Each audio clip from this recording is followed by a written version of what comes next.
reputation management. So this is kind of an industry inside of search engine optimization. The idea is owning all of the shelf space for your brand. So this is now a $1 million industry in and of itself. The idea is you Google yourself, you Google your company name, and you want all of the results to be good. This was a problem at PayPal.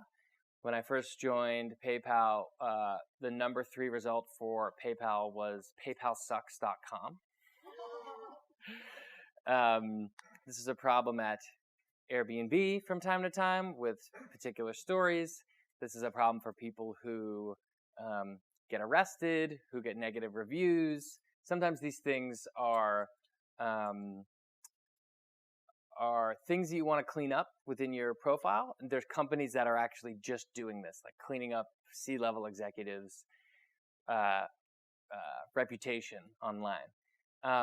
If you're starting a new company or you're starting a startup, the other thing you want to do is think about like competitors swooping in on your brand terms. So you want to be an easy way to solve a lot of these problems and like own all of the shelf space. The idea here is you want to own the 10 results.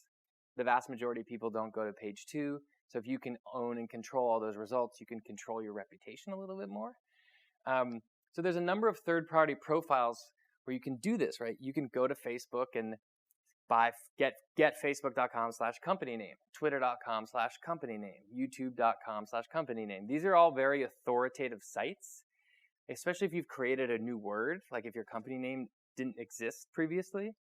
You can kind of reserve all these things and own the shelf space for your domain. If you can own those 10 results, you're in really good shape. And we'll send this out to everyone. If your name is Joe Smith or Justin Bieber, you are in trouble, right? You're not going to be able to do this. But it's just one thing to think about in terms of like owning the space where people are doing research on you prior to buying, right? It's controversial. It's kind of a seedy industry right now. Like people do bad things and get arrested or whatever, and they want to clean it up.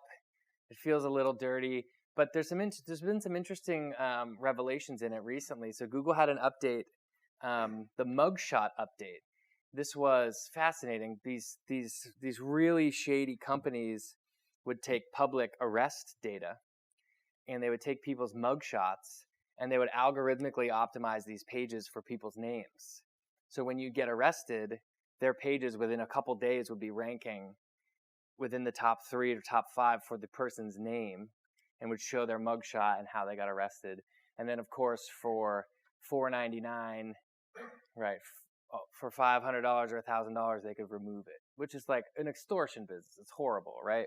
So Google created an update to wipe all of these people off the search results, which is great. That's like a good thing, I think, because you shouldn't be able to pay to hide that, and it's kind of a bad thing.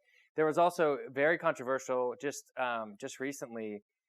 It was I think the girl wrote a Medium post that caused this, but it was called like the revenge porn update. There was like this woman who had an ex-boyfriend who uploaded videos of her, and it was ranking for her name, and Google did this update, and it was happening to a lot of people, like ruin their careers, ruin their lives. They had to do all these things, and Google did another update to like wipe these people off. I think it was actually a John Oliver show, Last Week Tonight. Does anyone watch that show? I think he did an expose on it, and then Google changed their algorithm. So this is all within the context of reputation management.